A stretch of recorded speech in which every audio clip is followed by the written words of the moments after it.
Alright, welcome to ETN News. We're looking at the earthquakes, and over here in Hawaii, in this area, I've showed hotspots here before. That's a 3.4, 22.1 miles deep. Plus we got a couple on the slump, and a 1.8 all the way over here when we shouldn't be seeing anything moving right here. Alright, let's look at these other earthquakes. Alaska, a lot of small ones, and a 4.9 northeast of Dawson City, Canada, 9.7 miles deep, and all the way up here in the Arctic, 4.3 Arctic Ocean. That's odd. Okay, and a 2.1 east northeast of Ridgefield, Washington. That's a rare quake. I don't even remember reporting one there before. 3.3 northeast of Altanor, California, minus 0.9 miles deep, right next to the surface. And a 3.0 west of Tom's Place, and that is on the Long Valley Caldera. It's pretty dangerous. You know, they searched that and they said it could be as big or bigger than Yellowstone. That's a huge caldera. And then we had a 3.4 Los Angeles, 6.5 miles deep.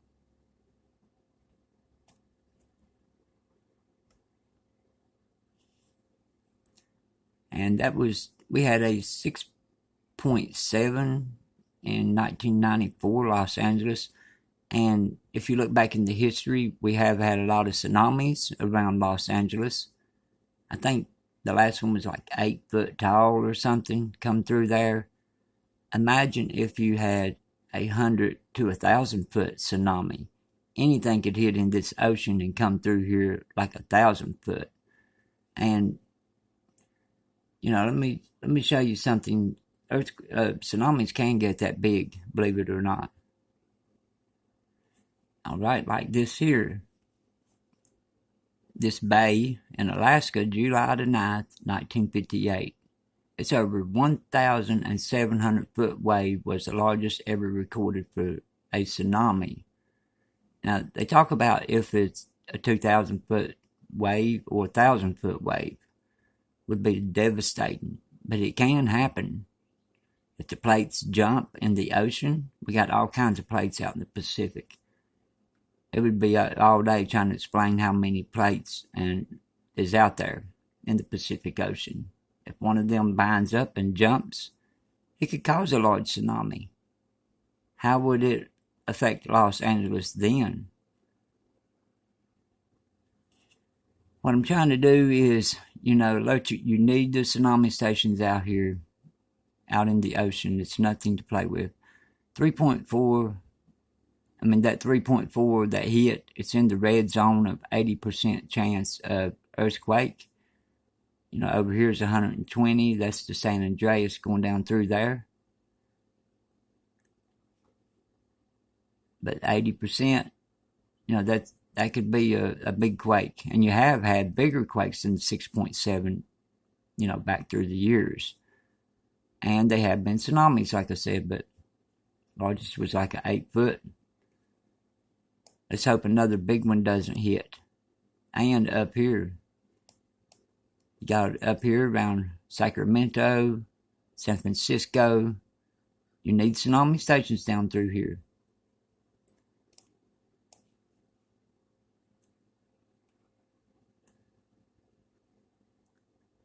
Now this here is an earthquake. Well, it's talking about the earthquakes. And the 1994 Northridge earthquake devastated the Los Angeles area and launched the new era of earthquake safety. 30 years later, are we ready for the big one?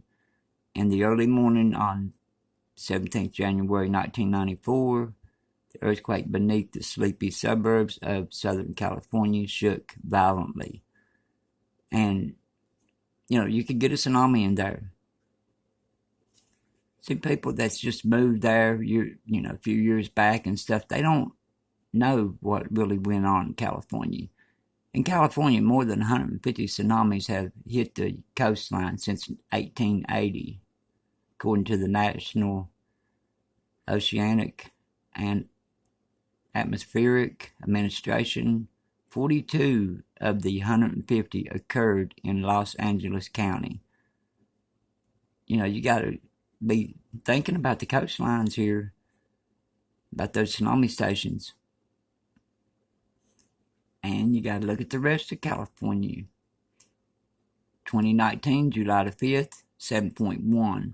This is California's the biggest earthquakes. 2016, December the 8th, 6.5. 2014, a 6.0. And 2014, 6.8. It's easy to get a 7 plus in California. And this here is talking about the Cascadia subduction zone. This fault is capable of generating a magnitude 9 or larger earthquake on average every 500 years. The last such event was in 1700. So what would that make us right now? Like 17, that would be 324 years. But you can't put a time limit on an earthquake. The plates are moving. They're crushing against each other right now. Right now is a bad time.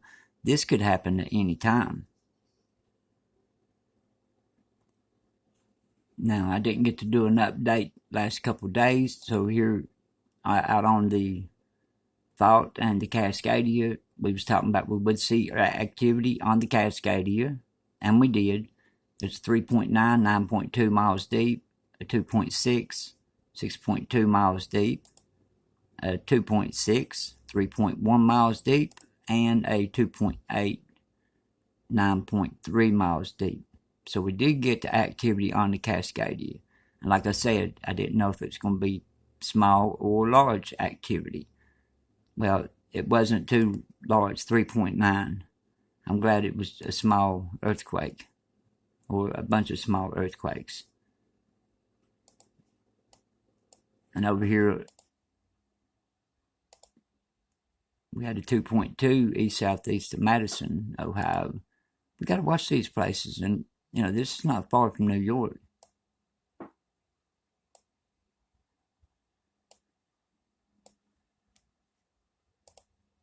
Okay, let's go down here and check this out.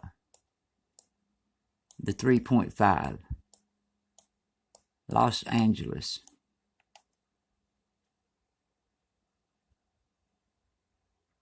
Wow, we got a lot of ocean out here.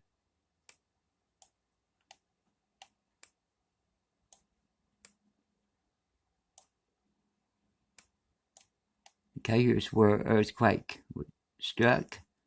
Let me back it up.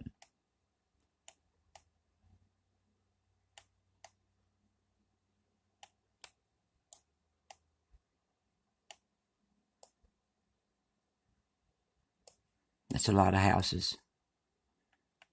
Okay, let's see how far that is away from the coast. Just think if a 1,000-foot wave came. These are all homes, houses, stacked. Just the same as stacked. They're right up against each other. Okay, here's the coast. And then we zoom down to the coast.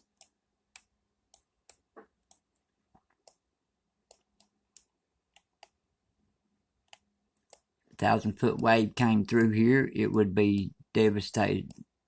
It would devastate everything all the way back through there. Which is unlikely for a 1,000-foot wave. I'm not saying that there will be one.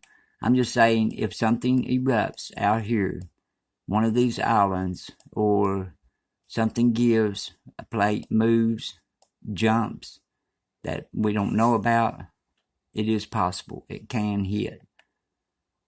So, like I was saying before, I don't mean to hound people or anything like that. It's just we need those tsunami stations down through here.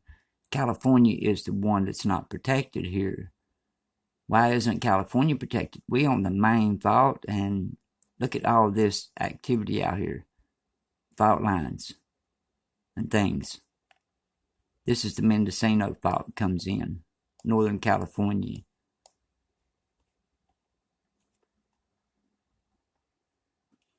And this is our tsunami stations, California, completely unprotected. The biggest state over here is completely unprotected. Even up toward Oregon, Coos Bay, Oregon, west of there is not protected from a tsunami.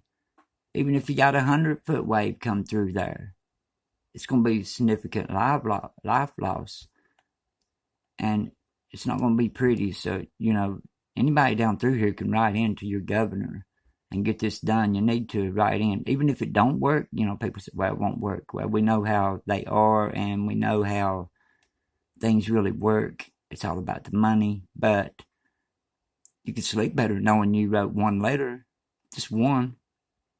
California, unprotected all the way down through here. And like we looked on the map, that's just one little spot. All of these spots up through here, hundreds and thousands of homes. So that means hundreds and thousands of lives. All right, I'll see you on the next update. Try not to forget to write to Congress over there for California. Everybody stay safe, and we'll be watching.